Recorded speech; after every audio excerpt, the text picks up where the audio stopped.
જય ભીમ, જય સંવિધાન.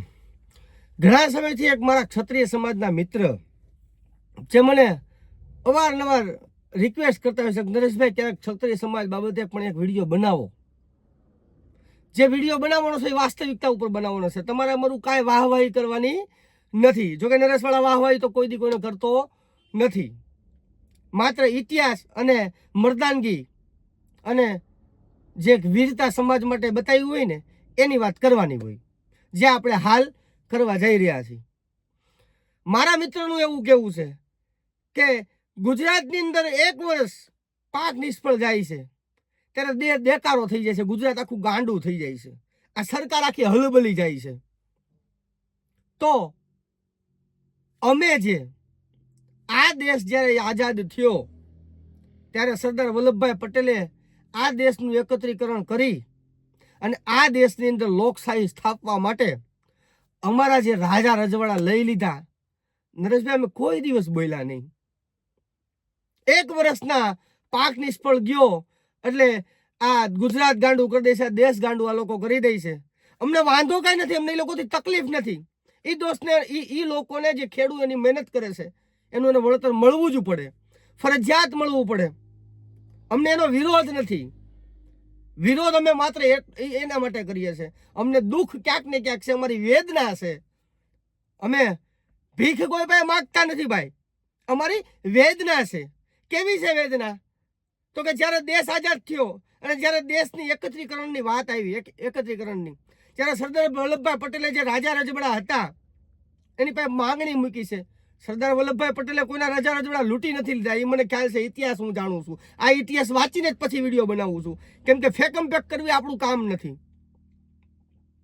સરદાર વલ્લભભાઈ પટેલે જે તે સમયે રાજા રજવાડા હતા, જે રાજા હતા, એને કીધું કે આ દેશને આપણે આઝાદ કર્યો છે. હવે આ દેશનું એકત્રીકરણ કરવા માટે તમારી જમીન જાયદાદ, તમારી મિલકત તમે જો આ સરકારને સોંપો તો જ ખરા અર્થમાં આ દેશ આઝાદ થાય અને તો જ આ દેશની અંદર લોકશાહી સ્થપાશે. એટલે આવડી મોટી માંગણી કરી અને એ માંગણીનો અમલ કરી દેવો. અને એ માંગણી કરનારે એક લોખંડી પુરુષ હતા. એને ખબર હતી ભાઈ તમે એક મોટરસાયકલ તમારું કોઈને ન આપી શકો, પણ આ તો આખું રજવાડું માગવાની વાત છે. ખૂબ વિચાર કર્યો છે સરદાર વલ્લભભાઈ પટેલે. સરદાર વલ્લભભાઈ પટેલે કોઈ પણ સમાજને પાછળ રાખવાની એવી કોઈ એની દાનત હતી? લોખંડી પુરુષ એવો વિચાર કરી જ ન શકે. એટલે રજવાડા પાસે આવી માંગણી કરવામાં આવે છે કે તમે તમારા રજવાડા આપો, આપણે આ દેશની અંદર લોકશાહી સ્થાપી છે. નકર તો એક રજવાડો રાજાનો સંઘ બનીને રહી જાય, આ દેશ સંઘ બનીને રહી જાય. એટલે આ માંગણી થાય છે. પછી મર્દાનગી બતાવવાની તૈયારી આવે છે ક્ષત્રિય સમાજની, કે જેની ખાનદાની હોય ને, જેની લોહીની અંદર તમને કહું દાનવીરતા હોય ને, એ જ આ કરીએ કે આ માયકાગલાનું કામ નથી ભાઈ. એટલે જે તે સમયે દેશ આઝાદ થયો, જે તે સમયે સરદાર વલ્લભભાઈ પટેલે આ રજવાડા પાસેથી એની જમીન જાયદાદ માગી. એટલે તમને કહું આ દાંત કાઢતા કાઢતા આ દેશને, આ લોકશાહીને એની મિલકત તમને કહું અર્પણ કરી દીધી. એની મિલકત, એની રાજાશાહીનો ત્યાગ કરી દીધો. એ જ ક્ષત્રિય સમાજ, એ ક્ષત્રિય સમાજની જ આપણે આજે વાત કરીએ છીએ કે જે રાજા રજવાડા આપ્યા, જેની જમીન જાગીર હતી એ સરકારને આપી, એના બદલામાં એને સાલિયાણા આપવામાં આવે છે.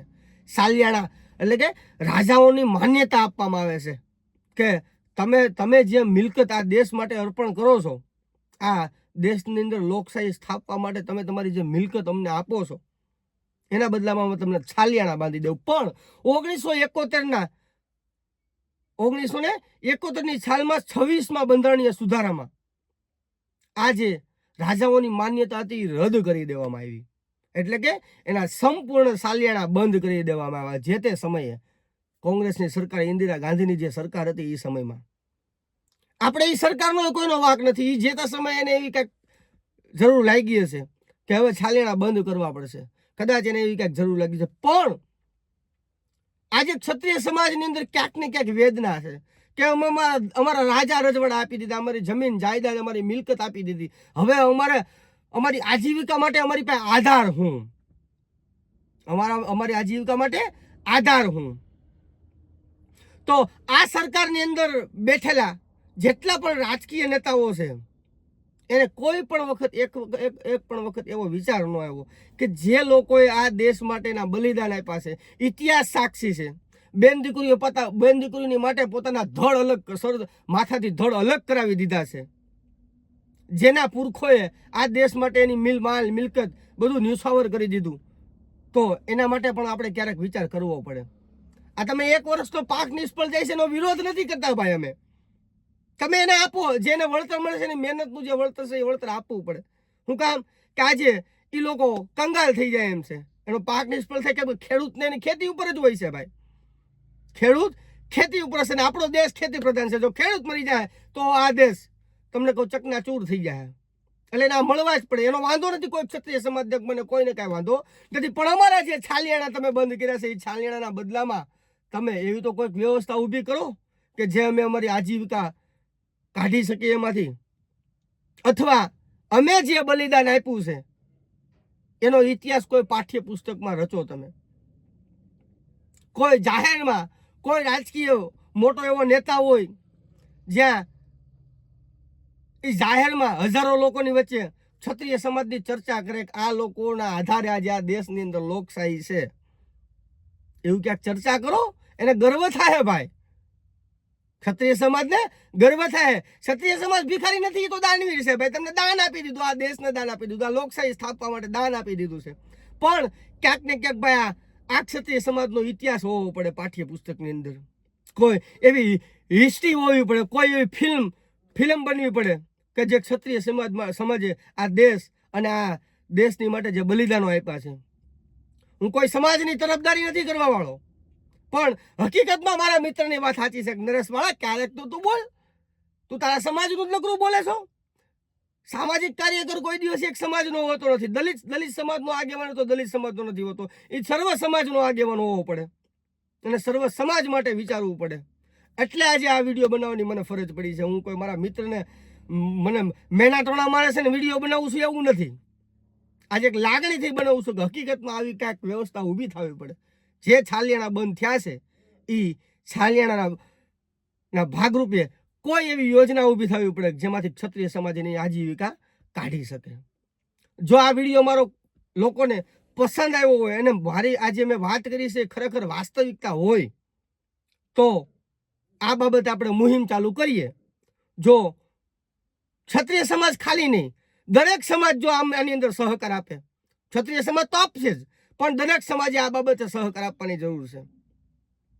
જો તમને મારો આ વિડીયો યોગ્ય લાગ્યો હોય અને સાચો લાગ્યો હોય અને કોઈ એક સમાજને ફાયદારૂપ વિડીયો હોય તો આ વિડીયોને બને એટલો શેર કરો. અને આની અંદર મારો નંબર નાખું છું. જે લોકોને આ વિડીયો પસંદ આવ્યો હોય અને મારી જે વાત મેં કરી છે એ યોગ્ય લાગી હોય તો સહકાર આપો. આની અંદર નંબર મૂકું છું, મને ફોન કરજો. આપણે આગળ જે પણ સમાજ ભેગો મળી અને જે કાંઈ મુહિમ ચાલુ કરવાની થશે, જે સમાજના મોટા અગ્રણી હોય એ લોકો નક્કી કરશે, એ પ્રમાણે આપણે આગળ કામ કરશું. જય ભીમ, જય સંવિધાન.